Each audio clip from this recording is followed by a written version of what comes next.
De 2015 à 2018, le Napoli a impressionné l'Europe. Attaque de feu, défense en béton armé et véritable concurrent de la Juventus, Naples a pratiqué un football sexy et spectaculaire. Cet amour du beau jeu, ils le doivent à un homme, Maurizio Sarri.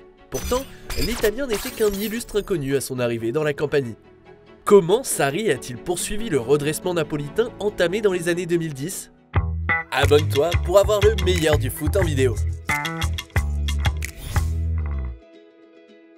Le football est une histoire de cycle. Pour le Napoli, club mythique italien, il aura fallu attendre près de 20 ans, de 1990 au rachat de Aurelio De Laurentiis pour revenir au top. Des joueurs tels qu'Edinson Cavani ou encore Ezequiel Lavezzi ont laissé entrevoir le retour de belles promesses. Mais revenons à la saison 2014-2015. Les Partenopei restent sur une pénible 5e place en Serie A, derrière la Fiorentina, la Lazio, la Roma et bien évidemment la Juventus. Une situation embarrassante qui doit changer pour le club du sud de l'Italie ainsi que pour les tifosi. D'autant que ça fait déjà 3 saisons que la Juventus, l'ennemi juré de Naples, domine l'Italie. Aurelio De Laurentiis, l'excentrique président du Napoli, cherche alors à combler le licenciement de Rafael Benitez en 2015.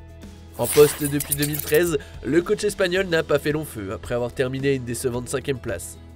Le dirigeant porte donc son choix sur Maurizio Sarri, contre l'avis d'un public peu convaincu par son CV terne et peu séduit par son apparence qui apparaît négligée. Diego Maradona lui-même s'est à l'époque opposé à la venue de Sarri au club napolitain. Le natif de Naples va toutefois faire des merveilles avec le club aux couleurs bleu ciel. Dès sa première saison, son équipe empile les buts dans un 4-3-3 qui permet l'éclosion de 2 cracks, Lorenzo Insigne et Fawzi Ghoulam. Insigne, ailier gauche sur le papier, est en fait un électron libre sur le terrain. Ses décrochages et recentrages permettent à Ghoulam de débouler sur le côté gauche. Et comment ne pas mentionner Gonzalo Higuaín? El Pipita deviendra le capocannoniere de l'exercice 2015-2016, soit le meilleur buteur de Serie A avec quand même 36 buts. Si le Napoli de Sarri renoue avec le succès et est champion d'automne, l'équipe terminera finalement 2e derrière l'intouchable Juventus. Le bilan est bluffant, 2e attaque, 2e défense et surtout 19 points de plus que la saison précédente sous Benitez. L'exercice suivant commence par une grosse incertitude. La Juventus paie en effet 90 millions d'euros pour arracher Higuaín des griffes de Naples. L'Argentin rallie Turin et laisse Naples orphelin d'un neuf, sans oublier qu'Arkadiusz Milik est blessé. Pour remédier à cette nouvelle équation, Sarri réussit un coup de baguette magique. Il réinvente le Belge Dries Mertens dans un rôle de faux neuf. C'est la saison de la révélation pour le Napoli. Sarri prône un jeu ultra vertical qui va impressionner le monde du football. Le trio d'attaquants Insigne, Mertens, Caïron évolue alors dans un schéma très resserré qui limite les centres et favorise les passes courtes pour combiner rapidement. Le profil petit et véloce de ces 3 joueurs permet notamment à Naples de terroriser les défenses adverses. Dans cette orgie offensive, Mertens inscrira 28 buts en 2016-2017, soit 4 de plus qu'Higuaín à la Juve. Cerise sur le gâteau, Naples augmente encore son total de points avec 86 unités. Mieux, le club n'est pas loin de franchir la barre historique des 100 buts en Serie A. Quand on pense au Naples version Sarri, on pense de suite à une attaque dévastatrice et efficace. Pourtant, le technicien transalpin a également bâti son succès sur une défense intraitable. Sous son règne, il fait de Kalidou Koulibaly le patron de la charnière. Le Sénégalais allie puissance, rapidité et anticipation. A ses côtés, Sarri complète son bunker avec Raúl Albiol ou Nikola Maximovic. Ces choix défensifs porteront leurs fruits car le Napoli termine 2e meilleure défense en 2016, puis 3e en 2017 et 2018. L'exercice 2017-2018 des Napolitains sera celui de la confirmation. Avec un succulent milieu Hamsik, Jorginho, Alan à la baguette, Naples conserve son identité de jeu et son ossature offensive.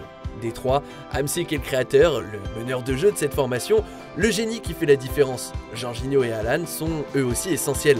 L'Italien est la sentinelle d'une équipe au jeu très vertical, le Brésilien lui est un infatigable guerrier, un gratteur de ballon très physique et précieux dans l'entrejeu. Peu importe, ce trio permet aux Napolitains de dominer leurs adversaires physiquement et techniquement. Les hommes de Sarri font encore mieux en championnat et atteignent le total de 91 points. Malgré ce total assez fou, les Azzurri butent sur une Juve juste injouable. Les Turinois restent inaccessibles en Serie A, eux qui disputent 2 finales de Ligue des Champions en 3 ans.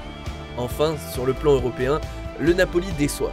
En 2017, les coéquipiers de Mertens ne peuvent rien face au Real Madrid, futur gagnant de l'épreuve. En 2018, rebelote, le club est reversé en Ligue Europa et éliminé en 16e de finale par le RB Leipzig.